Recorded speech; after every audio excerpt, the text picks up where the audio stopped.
하나님 말씀은 창세기 32장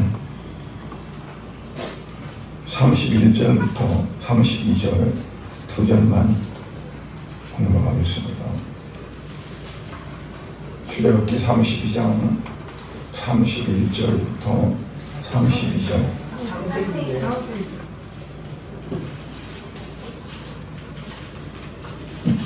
뭐요? 창세기 32장. 창세기 32장 31절부터 32절. 그가 분이엘을 지날 때에 해가 돋았고 그의 허벅다리로 말미암아 절었더라. 그 사람이 야곱의 허벅지 완절에 있는 둔부의 힘줄을 쳤으므로 이스라엘 사람들이 지금까지 허벅지 관절에 있는 둔부의 힘줄을 놓지 아니하더라. 아멘. 잠깐 기도하겠습니다. 하나님 아버지 은혜를 감사드립니다. 이제 완연한 여름 날씨가 되어져서 많이 무덥고 아침부터 이제 덥습니다. 이러한 더위가 올 때에도 하나님의 은혜 가운데 성도들이 더위에 지치지 않게 하시고 건강 해치지 않도록 하나님 도와주시고, 오늘 이 시간에도 아버지 앞에 예배 집중해서 예배 잘 드릴 수 있도록 하나님 은혜 베풀어 주시옵소서. 우리 영문교회 사랑 성도들을 우리 아버지 하나님께서 늘 항상 함께 해주시고 또 보호해 주셔서 세상에 여러 가지 많은 위험한 요소들이 많이 있지만 그런 가운데서도 지켜주시고 또 주님 앞에 하늘나라 갈 때까지 악한 사탄의 유혹에 빠지지 않도록 하나님께서 붙잡아 주시기를 원합니다. 오늘 말씀을 통해서 정말 우리가 어떠한 환경과 상황이 온다 할지라도 그 가운데에서 주님을 바라보게 하시고 하나님께서 함께 하심을 믿고 의지하며 결국은 승리하는 삶이 되어질 수 있도록 은혜 내려 주시옵소서. 예수 그리스도의 이름으로 기도드리옵나이다. 아멘. 어제 32장 한 중반전부터 읽으려고 했었는데 너무 많이 읽으면 또 시간이 많이 갈까 싶어서 결론 부분 31절과 32절만 읽었습니다. 우리가 이제 신앙생활 해오면서 이제 그 간증을 하는 거를 좀 들어봤을 겁니다. 근데 간증하는 분들 간증을 들으면 어떠냐면 어렵고 힘든 어떤 절박한 상황이 왔는데 그 절박한 상황이 와서 어찌할 수 없는 그런 상황이 됐었는데 하나님께서 정말 기적같이 또 문제를 해결해 주시다든가 또는 건강을 회복했다든가 어려운 그 난관을 극복할 수 있다든가 하는 그러한 것들을 이제 체험한 것을 말하는 것을 듣게 됩니다. 그러면서 하나님은 살아계시고 하나님은 항상 우리 곁에 계시고 또 우리의 어떤 부분들을 다 하나님은 미리 아신다 하는 그러한 이제 간증을 합니다.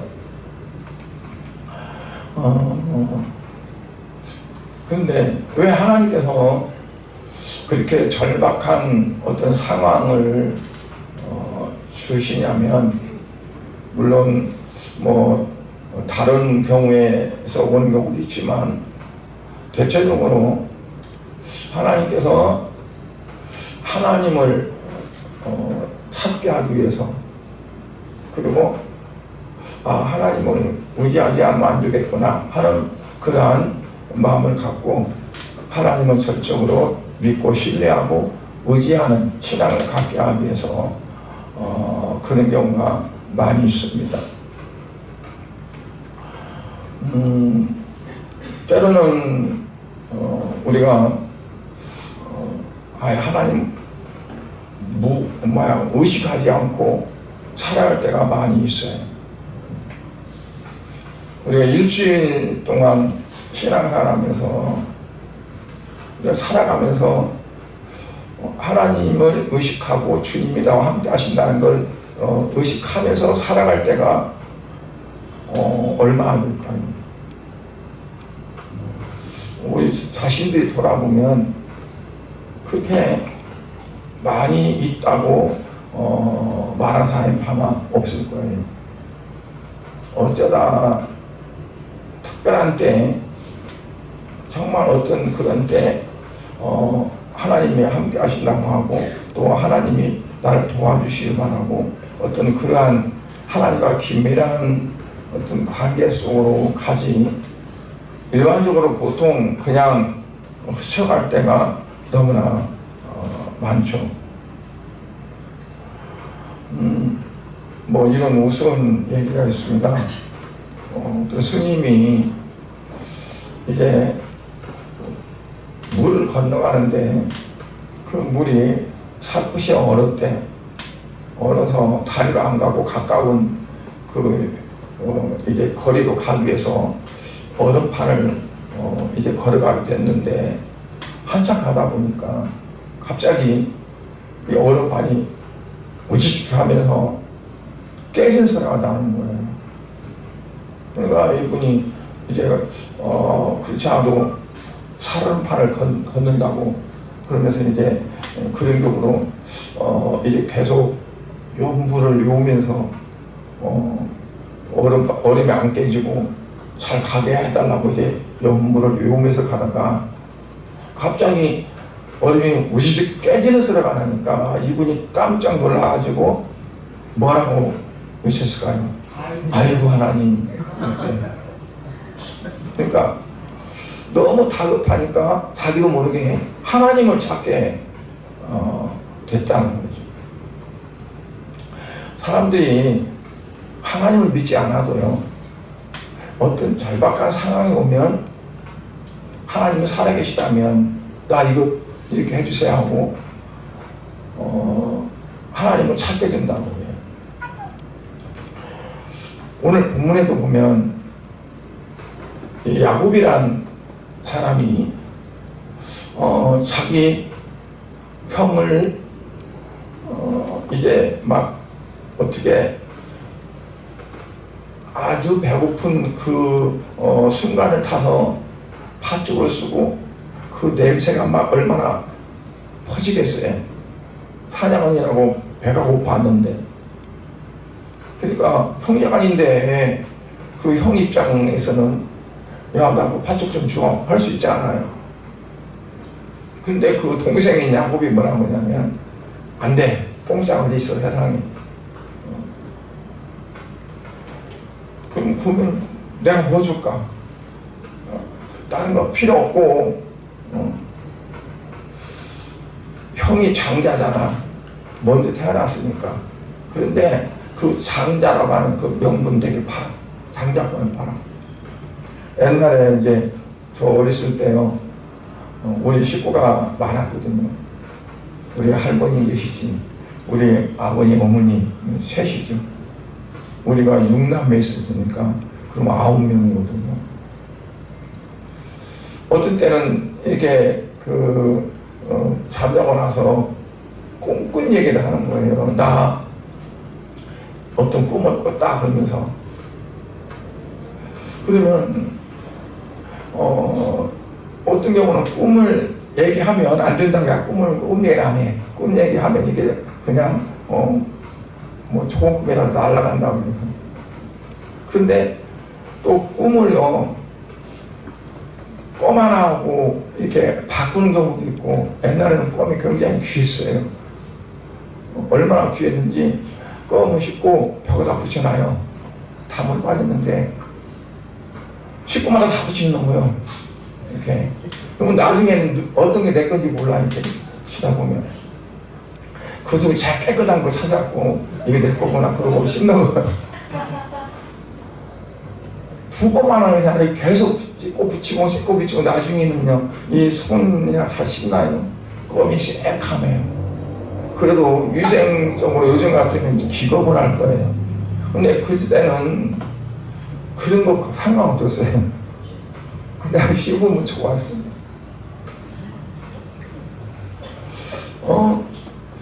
근데 그 껌하고 이제 꿈하고 바꾸기도 해요. 좋은 꿈이면은 그 사면 자기한테 온다.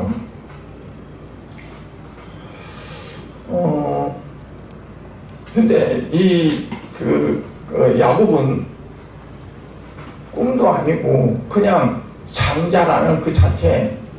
그런다고 해서 내가 이제부터 형이야 그 얘기 아니에요. 형과 동생 바꾸는 것이 아니라 장자라고 하는 어떤 그 명분 자체를 나 달라는 거죠. 그러니까 형이 생각할 때는 그런다고 해서 뭐 내가 네 동생도 안 두는 것도 아니고 뭐 내가 벌어서 내가 사냥해서 내가 먹고 사는데 이건 뭔 소용이 있어. 우선 배고프니까 먹는 게 최고지.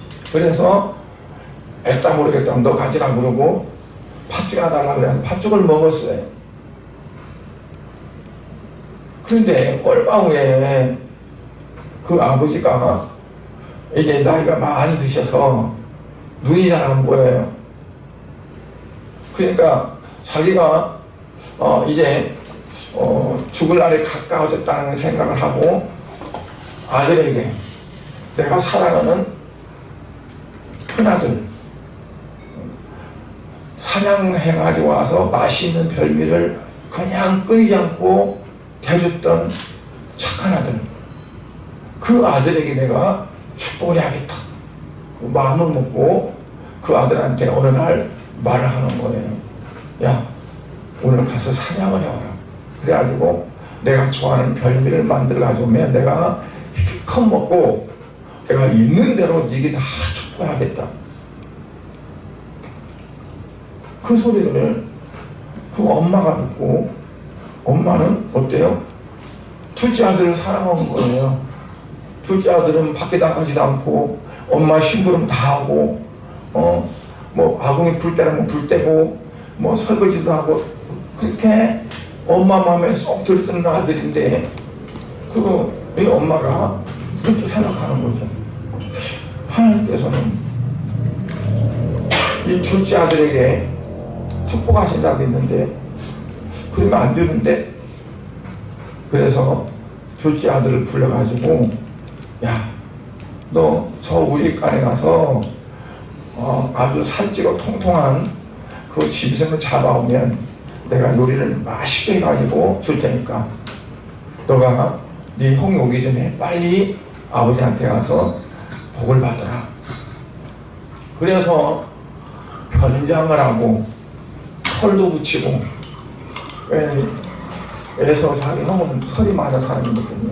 목이다구도 털 붙이고 또 형이 입었던 옷, 형의 처치가 배 있는 옷을 입고, 그리고 자기 아버지한테 가서 아버지는 눈이 어두워서 잘 못 들으니까 못 보니까 아버지들어 나가 바로 애송이다. 그리고 축복해달라고 했어요. 아버지가 속아가지고 그 아들에게 축복을 했어요.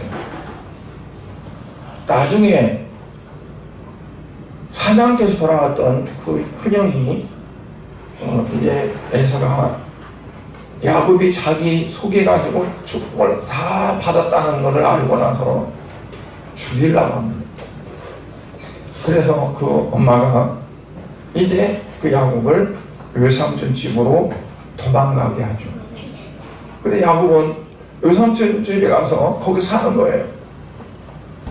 사랑하는 어머니도 떠나고 아버지도 떠나서 한 번도 가보지 못했던 그 먼 곳에 가서 혼자 삽니다.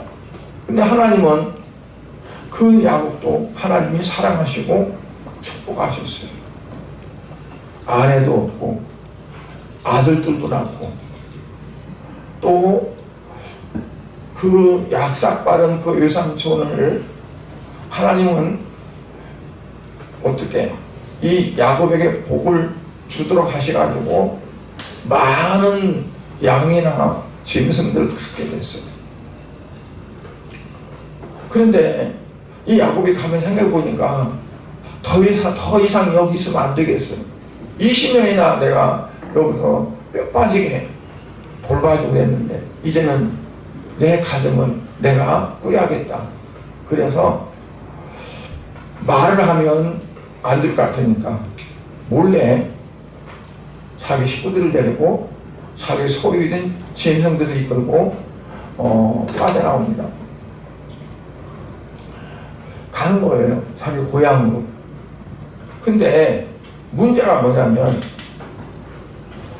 자기 형 에서가 자기를 가만히 안 놔둘 거라는 생각이 들어요.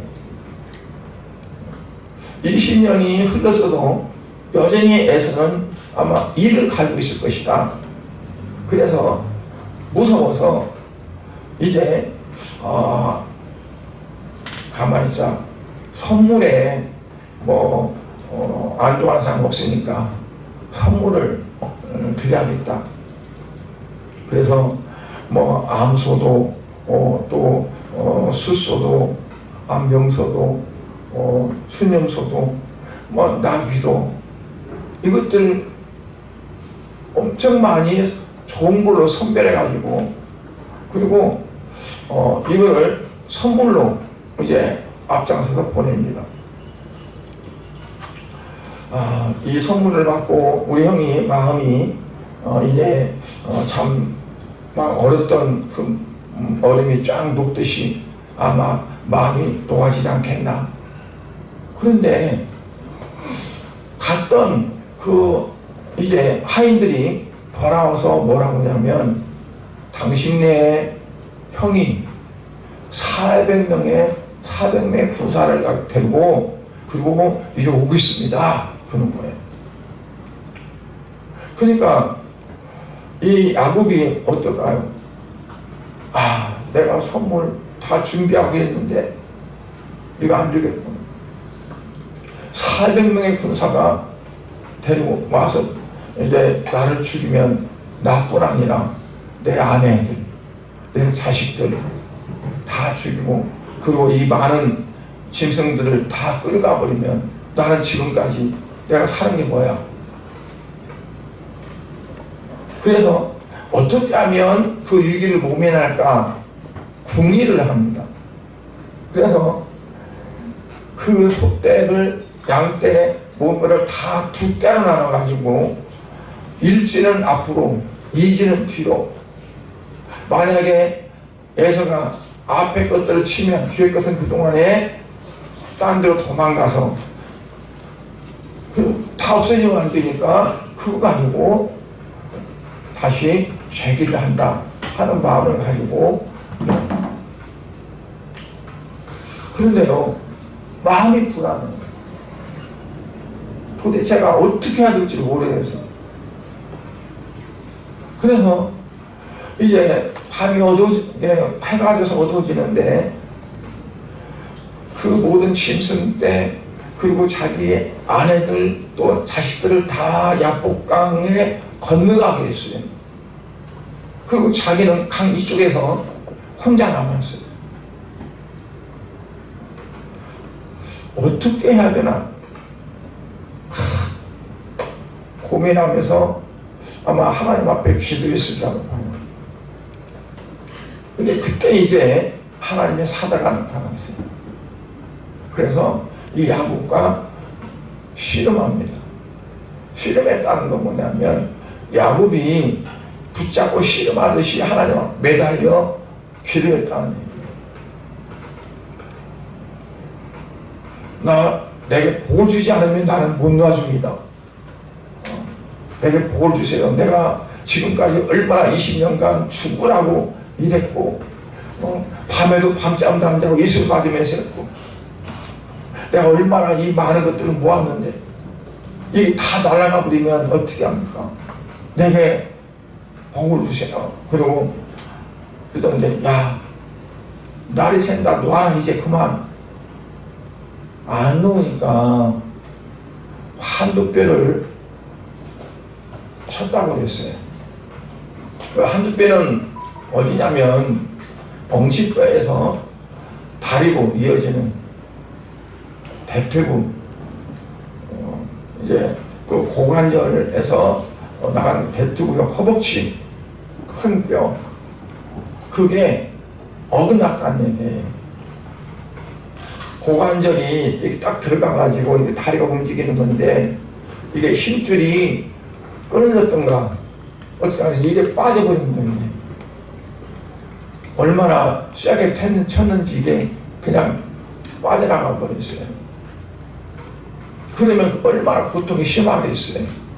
그러니까 고통이 심한데도 놓지 않고 내게 복을 줘야 합니다. 그래요.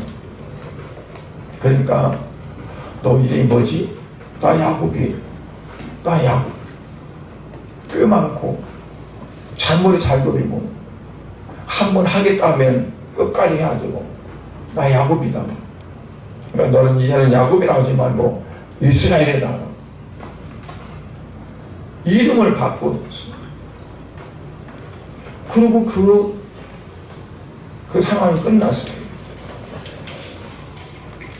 그런데 야곱이 어떤 그 절박한 상황 가운데서 하나님과 씨름하고 하나님으로부터 해결받고, 그래서 그 이스라엘이 이제 하나님의 백성들의 그 대표적인 이름이 됐죠. 나라 이름, 이스라엘.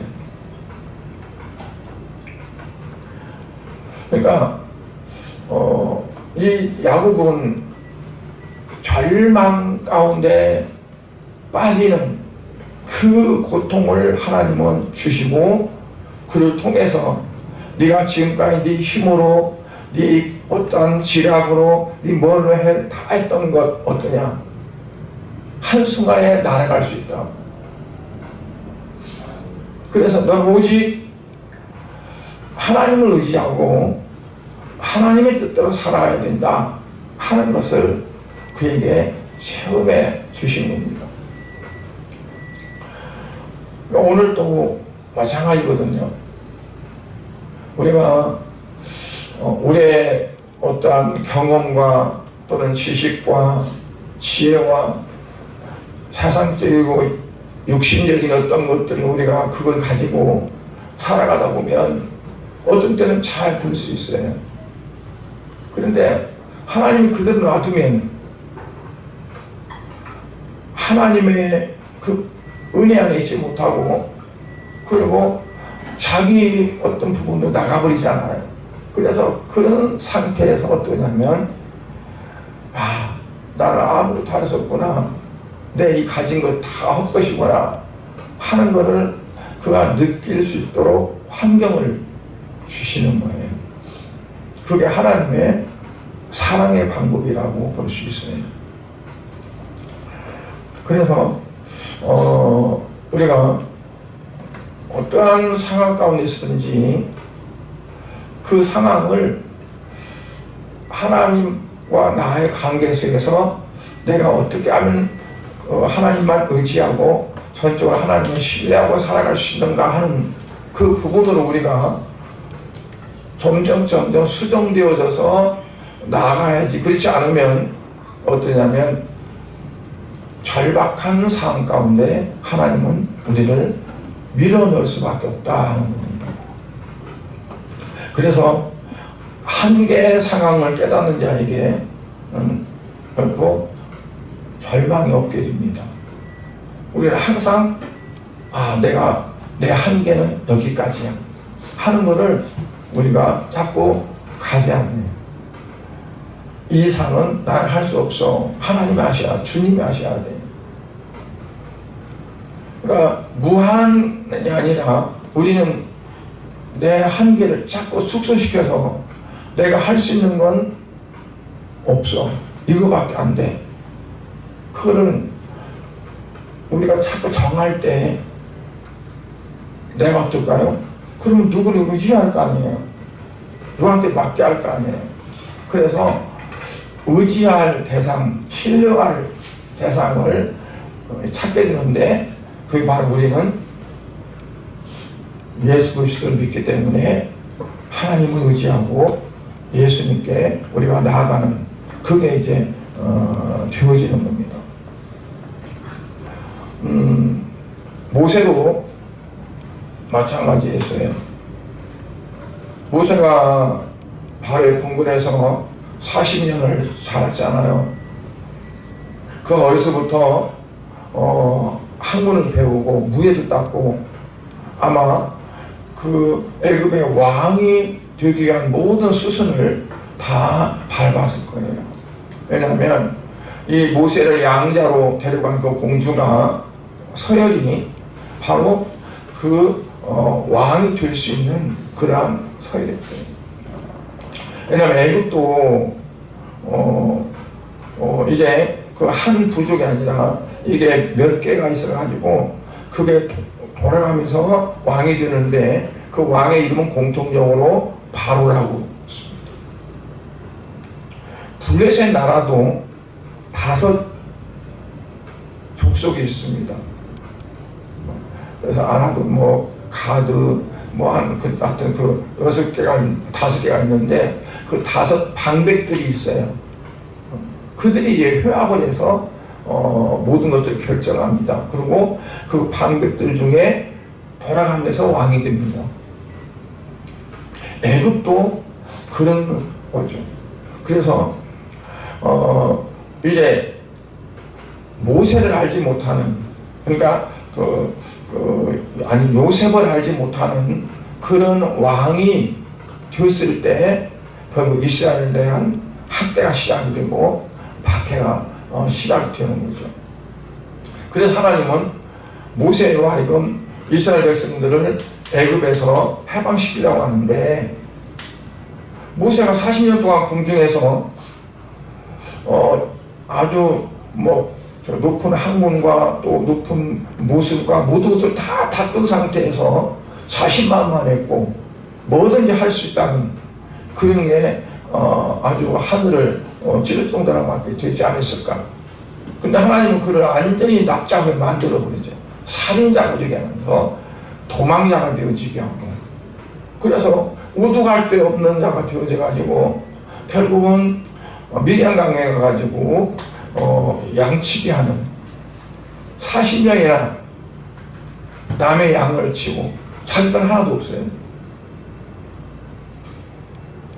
그런 상태에서 하나님은 그 모세를 다시 들어서 하나님이 하시고자 하시는 그 이스라엘 백성들을 해방하는 지도자로 이렇게 세우십니다. 모세도요, 40년 광야에서 양을 치면서 자기 한계를 느끼는 거예요. 나는 심지어는 입이 뻣뻣해서 말도 할 줄 모릅니다.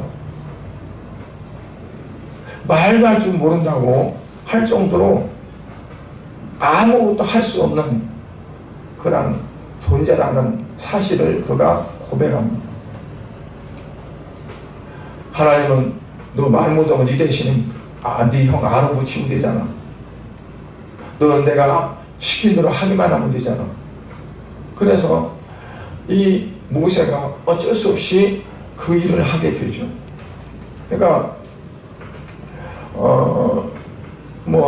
우리가 내가 좀 더 돈도 벌어가지고 내가 좀 더 뭔가 더 공부를 해서 주일을 하는데 내가 일단 그런 것들을 다 쌓아가지고 주님을 해야겠다, 주님 일을 해야겠다 하는 거는, 그거는 잘못된 생각입니다. 그러니까 하나님이 사용하시면 하나님의 쓰임받는 그 부분에서 정말 나는 아무것도 배운 것도 없고 가진 것도 없고 아무것도 없는데 오히려 하나님은 그걸 원하시는 거죠. 왜냐하면 자기를 의지하지 않게 하기 위해서. 자기가 뭐가 있으면 우리가 다 이만큼만 있어도 그거 내세우고 그거 의지하는 거잖아요. 그러니까 우리가 자꾸 내 한계를 깨닫고, 그리고 난 여기까지뿐이 안 돼, 더 이상은 내 힘으로는 안 돼, 주님의 하셔야 돼. 그래서 우리가 주님의 예수님 뒤로 자꾸 숨고 피할 수 있는, 그게 되어야 된다고 볼 수 있습니다. 그래서 첫 번째로 보면 하나님께서 절망을 주시는 이유가 뭐라고요? 먼저 겉사람을 꿰뜨리고 속사람을 살리기 위해서. 겉사람은 뭐고 속사람은 뭘까요? 겉사람은 지금까지 내가 살아온 거예요. 내 힘으로 살아왔던 거. 근데 속사람은 뭐냐면, 그런 육체가 이제 그걸 의지하지 않고 내 안에 계신 주님을 의지하고 내 안에 계신 주님께서 하신다는 걸 믿고, 나를 믿는 것이 아니라 주님을 믿고 나아가는 삶이, 그게 속사람이죠. 그러니까 내 안에 주인이, 내가 주인이 아니라 예수님이, 주님이 나의 주인이 되는 거죠. 그러니까 우리가 내가 나를 자랑하고 내 의지를 믿고 내 어떤 것을 신뢰하고 했다가 완전히 바삭 깨트려지면, 그거 이제 믿고 의지할 수가 없잖아요. 아, 이거 아무것도 아니구나. 그렇게 만들고, 그리고 누구를 의지하래요? 예수님을. 사도 바울도 얼마나 자기 기세가 등등했겠어요. 그러니까 그 기세를 몰아서 다메섹에 숨어있는 그리스도인들을 잡으려고 갔던 거죠. 그런데 그가 예수님 앞에 꼬꾸라지고 아무것도 할 수 없는 무능한 자가 되어버렸어요. 그렇게 자기 한계를 깨달은 그 사도 바울을 주님은 쓰셔서 복음의 사역에 쓰셔요.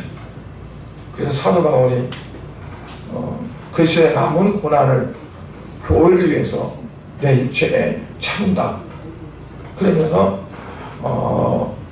순교를 각오하고 복음을 전하는 그러한 것을 보게 됩니다. 그리고 두 번째는 거짓된 소망을 버리고 영원한 소망을 갖기 위해서 그랬습니다. 이 세상 사람들은 어떻게 하면 잠깐 있다 없어질, 썩어질 것들에 대한 소망이 많습니다.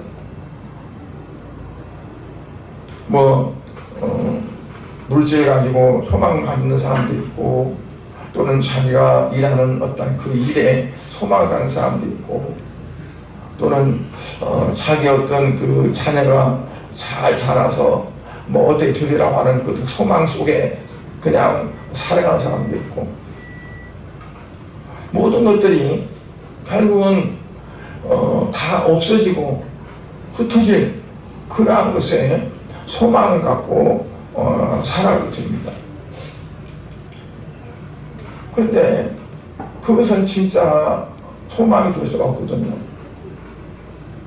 왜냐하면 다 잠깐 있다 없어질 것들이니까. 그래서 우리가 영원한 소망을 가져야 되는데, 그 영원한 소망이 뭐냐면 주께서 우리에게 주시는 것들입니다. 주님이 우리에게 주시는 것들. 그래서 사도 바울은 너희는 땅의 것을 바라보지 말고 위의 것을 바라봐라. 사도 바울 자신은 어땠어요? 나는 내가 표대를 향해서 가장 달려간다. 그 표대는 뭘까요? 그 표대는 디모데후서에 보면 이제는 나에게 의로운 멸관이 준비됐다. 그래 나는 그걸 이제 의론별관을 받기 위해서 간다. 근데 나뿐 아니라 그 의론별관은 주의 나타나심을 사모하는 자들에게는 다 그게 있다. 그러니까 영원한 소망을 나는 바라보고 가는데 많은 그리스도인들도 그 영원한 소망을 바라보고 갈 수 있어야 된다 하는 거죠. 제가 이제 몇 번 말씀을 드린 것 같은데 시골에서 소를 모르면서 논을 갈고 밭을 가는 그 쟁기질을 하는 농부들이 제가 가만히 봤어요. 어떤 사람은 잘 나가요, 딴뜻하게. 어떤 사람은 이 가다가 막 갈치자로 갈기도 하고 막 그래요. 그렇게 놓으면은 나중에 그 일하기가 굉장히 힘들어요. 안 좋아요. 근데 어떻게 그렇게 속아가는데 이게 쟁기질할 때 반드시 갈까? 근데 그 쟁기질 하는 사람이 그래요.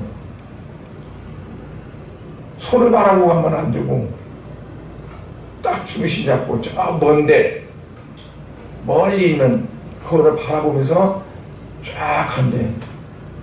그래야 삐뚤지 않고 잘 간대. 우리도 마찬가지거든요. 눈앞에 있는 걸 바라보고 우리가 신앙생활하면 삐뚤삐뚤할 수밖에 없어요. 이리 갔다 저리 갔다. 근데 저 그때를 하늘나라에 소망을 두고 천국에 소망을 두고 우리가 살아가다 보면 어떠한 일이 내게 부딪혀도 그 때문에 흔들리지 않는 거죠. 그렇지 않으면 조금만 뭔 일이 있으면 흔들리고 잊고 그래서 이리 갔다 저리 갔다. 왜 그렇게 되지? 그러니까 우리가 어때 아니라 절망이 오기 전에 내 한계를 자꾸 느끼고 그리고 나는 여기밖에 안 돼, 이것밖에 안 돼. 결국은 주님이 해주셔야 되고 하나님이 하셔야 돼가 되어지면 그와 같은 절망적인 것들이 우리에게 오는 것이 많이 줄어들 거고, 만약에 우리가 어떤 절망 가운데 빠졌다면 우리는 어떻게 할까요? 거기에서 내 한계점이 여기구나 그러고, 그러면 주님을 바라볼 수 있는, 나로 하여금 주님을 바라보도록 내게 이 환경을 주셨구나.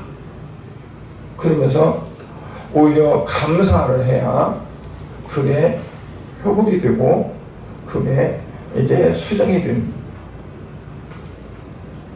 그러니까 그냥 완벽하게 쭉 잘 나가고 막 그럴 수는 없어요. 항상 어느 때든지 그런 상황이 조금 비춰지면 빨리 나를 보고 내가 내려져야 돼요. 내가 좀 더 과신했구나. 너무 내가 내 주장대로 갔구나. 또 내가 너무 사상적으로 많이 쏠렸구나 하는 그런 것들을 빨리 느껴가지고 다시 바로 주님 앞에 갈 수 있는, 그게 비교제야 이게 우리의 삶이 비교적 평탄하게 갈 수 있는 그러한 길이 되어진다는 것을 우리가 볼 수 있습니다.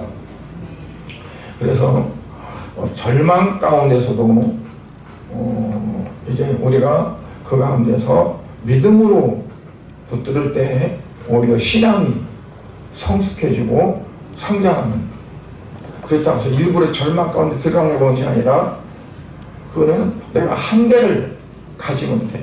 한계를 느끼고 나는 여기까지밖에 안 돼. 그리고 주님이 하시도록 이제 나를 비워주는 그런 게 우리가 자꾸 이제 훈련이 되고 연습이 되는 그런 신앙생활이 되어지면 앞으로 저와 여러분들이 이제 신앙생활하는 그러한 것들이 정말 이제 많이 주님이 기뻐하시는 그러한 것이 되지 않을까 싶습니다. 그래서 그렇게 한번 우리가 실습하듯이 이렇게 해주시기 바랍니다. 그래서 이제 오늘 말씀을 생각하면서 한 주간, 두 주간을 이렇게 바로바로 자신의 어떤 것들을 이렇게 바라보면서 그렇게 나갈 때 우리 신앙이 성숙해지는 신앙이 되어집니다. 그렇지 않으면 항상 어린아이같이 되어지는 신앙에 머무를 수밖에 없습니다. 그래서 성숙된 신앙이 되어지기를 주의 이름으로 축복합니다. 기도하겠습니다. 하나님 아버지 은혜와 사랑을 감사를 드립니다.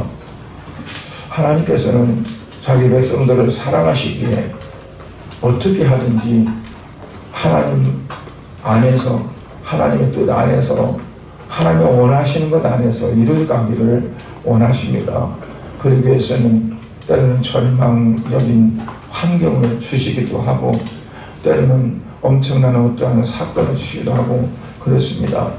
그런데 중요한 것은 그러한 때 우리가 깨달아야 하듯이 깨닫지 못하면